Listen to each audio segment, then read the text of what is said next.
Hey y'all, my name is Morgana and welcome back to The Sims 4 What If. As you can see, if you're watching any of my newer videos, this is very old. I recorded this back in, I want to say February, like legitimately sometime around Valentine's Day, and never really got around to doing the voiceover editing because I kind of prioritized other videos ahead of it. This is supposed to be like my emergency video in case I was too busy to upload, and it didn't happen. So now it's happening. And yes, so in this What If, we have the legendary trio, Robert, Alice, and Mary. They are teenagers in this AU. Ignore that Alice is still a young adult. This was made literally, she was pregnant with Nicolette. So, wow. Is it really a video of mine if my phone doesn't go off? Kid you not, wasn't going off and now it is. But anyways, yeah, so these guys in this AU are teenagers. They do live in Henford-on-Bagley still. This isn't necessarily a direct AU to my very first one I did, where the Smiths were in modern day. This does take place in modern day, but in this world, humans and supernaturals live amongst each other, and everyone knows that they exist, right? And there are laws put in place to protect the rights of both the humans and each supernatural, right? So these guys are kind of like almost the knockoff Scooby-Doo gang mixed with Sabrina the Teenage Witch, the witch in question being Mary. And they just kind of go around Henford-on-Bagley, just, I'm not gonna say solving crimes, but kind of uncovering the mysteries of their small town, which still calls itself a village, but like their small little town of Henford-on-Bagley, and uncovering histories with some family, some magic, some, you know, whatever. I kind of gave Robert, for some reason, he was giving me kind of the vibe of Ron Stoppable. Just kind of like an everyday type of guy who happens to go through life, and I'm not gonna say is sucked into things, like he wants to be part of it, but he's not really strong. He kind of gets by like luck and everything. His story, you know, he kind of got interested in the supernatural when his stepmother ended up being a vampire. So he still has a stepmother in this AU, and his stepmother is a vampire, so he has little vampire siblings and a vampire stepmother, and that's kind of what got him interested in the supernatural. So his thing is, he just really likes to learn about the supernatural more than anything, to be completely honest. But he also has like a little bit of a love triangle and an on again off again love between his alien crush girlfriend figure Kristen. They all go to the same high school, and his relationship with Alice, who is his childhood best friend, and he started developing feelings for her once they got to high school. Alice, I could not for the life of me decide whether or not her family is alive, like her siblings and parents are alive or not in this one. I feel like it can go two different ways and kind of end up at the same road. So if they are alive, then she met Mary because, you know, their parents are best friends. And, you know, Mary and other witches around town know about Matilda's curse. They don't know who placed it on her or anything like that, because that's illegal in this world. Witches cannot place curses on people, but especially humans, because they have no way of, you know, fixing it themselves. So she and Mary kind of work together to try to figure out if there's a way to reverse this curse, because Mary is still learning magic. Let me see. Yeah, so Alice, once again, she doesn't really have much of a love triangle. Right now it's mostly like her and Robert, because I feel like in this situation, especially with how young she is, as much as I love her and Nawaf together, technically speaking, Nawaf would be an adult at this time. And maybe when she's 18 and graduated, then she would probably have a storyline of, you know, if she and Robert are not together, like let's say by the time they graduate, Robert has stuck with Kristen, then maybe she would meet Nawaf some way, somehow, and then they would hit it off, kind of like that. But As far as I'm aware, I'm pretty sure Robert and Alice do end up together in this timeline. Mary, once again, her husband was much older than her, so I'm not sure if they know each other or anything yet anyways, but right now they're just teenagers solving magical mysteries and all that. So Mary usually ends up kind of being the physical protector of Alice and Robert, because neither one of them can I'm not gonna say they can't fight. I feel like Alice can fight. Robert probably is the one who can't really fight, but she probably, you know, uses magic to protect them against these magical creatures and whatnot more than them protecting her, you know. As for Mary, are her parents alive? Yes, Mary's parents, well, in this one I'm going to say yes, and that they mostly just send Mary to go stay with her aunt for summers, and that's how Alice met her. So instead of Mary being down the street all the time, Alice and Robert actually got closer in this timeline because they all lived together, and Mary would join them on weekends until she permanently moved to Henford-on-Bagley as a teenager, because she just kept getting into a lot of mischief and trouble in her hometown, and her parents were like, go stay with your aunt. Go stay with your aunt for a bit.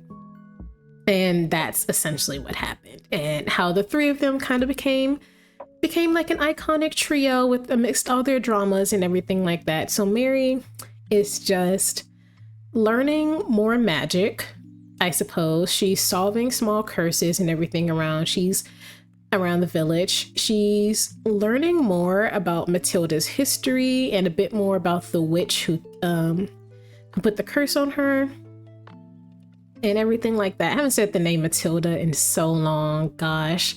But so that's these guys. Honestly, I'm really happy with the way this turned out. I can definitely see them being, I don't know, just being modern teens who just got to do teenage things, because they're my Ultimate Decades Challenge and it's the 1300s. Teenagers don't really exist. The idea of a teenager as we know it today, like a mini adult who is still also a child, that entire term or way of living didn't really happen until the 1950s, because that's the point where most children were receiving education and could have like part-time jobs for the most part, and didn't really have to go from, all right, well, you know, I'm not 7 anymore, I have to wake up and go fetch the cow and go to the mines and get ready for marriage and all that. This was around, you know,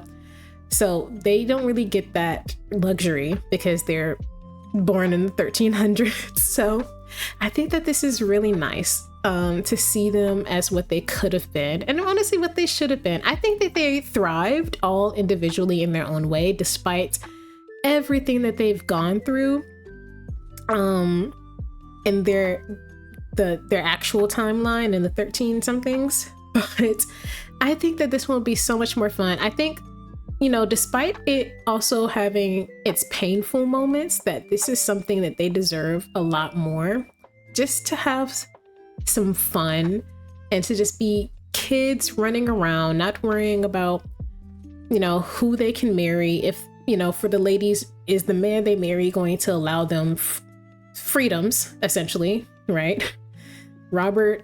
Unfortunately, Robert is forever stuck in the pining after Alice category. I don't know. I feel like it's so fitting for him to like completely not really pay much attention to her for a long time, find another crush, and then when Alice starts like, I don't know, I feel like the two of them kind of go back and forth between being like, oh, I like you, let's date, and oh, I don't think this is gonna work out, and then the whole thing with Kristen there and all that, it's too much. And then whether or not they're dating, eventually Nawaf will be introduced, and then it'll be Alice's turn to kind of choose between whether or not she wants to pursue a life or a relationship with Robert versus Nawaf. Don't know which one she chooses in that aspect. So for Robert, I kind of gave him like a typical, I don't know, cartoon boy aesthetic. I was thinking Ron Stoppable, like Ned from Ned's Declassified School Survival Guide, just kind of like everyday man, cartoonish guy who turns out to be the hero sometimes, right? For Alice, I kind of gave her, she was always a bit more tomboyish. Even in like her actual timeline, she was always a bit more tomboyish. So I gave her, but still pretty girly. So I gave her like mostly pinks and skirts and stuff like that. But she kind of gave me like pop princess skater vibe. So I gave her that. I didn't want to go too crazy because they are still like 15, you know? So I definitely feel like she's a skater. She definitely skateboards. And every outfit or so is a little darker than typical, and I think that's just Mary's influence on her. You know, when you're really close friends with someone, every now and again, a little bit of their style will kind of like soak into yours in a different way. I feel like that's what happened with Mary and with Alice. And yes, I believe the video is on Mary now. So for Mary, I gave her like a typical modern day witch type of vibe, like the dark colors, the chokers. I think she has one outfit that's a bit brighter, you know, courtesy of Alice. But yeah, I gave her a witch hat because they don't, supernaturals don't have to hide their identity. So a lot of aliens, you know, they go back and forth between choosing whether or not they want to use their alien form or not or whatever. And yeah, so there's no having to hide from that, or, you know, worrying that, you know, they're gonna get like burned at the stake or anything like that because they have powers. It's well known. There are laws put in place to protect everyone. I don't know. I love her so much. I don't know whose style I like more. I think I'm gonna go with Mary's personally, but I like the way Alice turned out. Yes. Are they on the gallery? Excellent question. I remember when I said I did this in February. I will have to open my game, which I don't have time to do because I have class in soon. But I'll have to open my game up and see whether or not I did save them, because I can't recall. But if I did, speaking of saving and speaking of galleries, I'm gonna make a community note about this too, my very first one. But I officially started putting some Sims on the gallery. You will have to turn on custom content to, all right, phone, to view them, because, well, even if they don't have, first off, every single Sim I make is going to be wearing some form of custom content, but even if I give them all base game or game pack clothing and accessories and all that, every single one of my Sims has default eyes. So even if they're, everything else is fine, the eyes will automatically put them in the custom content category. So yeah, I will put in the description my origin ID, or my gallery ID, and yeah. And then I will also let you know in the description whether or not I actually saved them or not. I don't know. I don't know. You would think I'd have the game open to check, but I'm doing a lot right now. I'm doing a lot right now, and I won't be able to check until much later. But by the time you see it, you'll know. I just don't know right now. But look at how cute everyone turned out. I'm so glad that in this timeline, all three of them got to be friends, because that's what I originally wanted to begin with. But then the famine came, and then Robert grew up and left the village to get married the first time, and then Alice's entire family died, and then Mary got married, and so much was happening, and just didn't really have time or a chance at all to get these guys all friendshiped up or anything like that. So yeah, and yeah, I think, yeah. So with that all said and done, thank you all so much for watching, and thank you all so much for the support you've given for my Ultimate Decades Challenge and for my channel in general. I really appreciate it. So don't forget to like, comment, and subscribe. Tell me if you have any other ideas for a what if series that you might want to see, for any of my Sim series regardless. And I will see you all in the next video. Bye.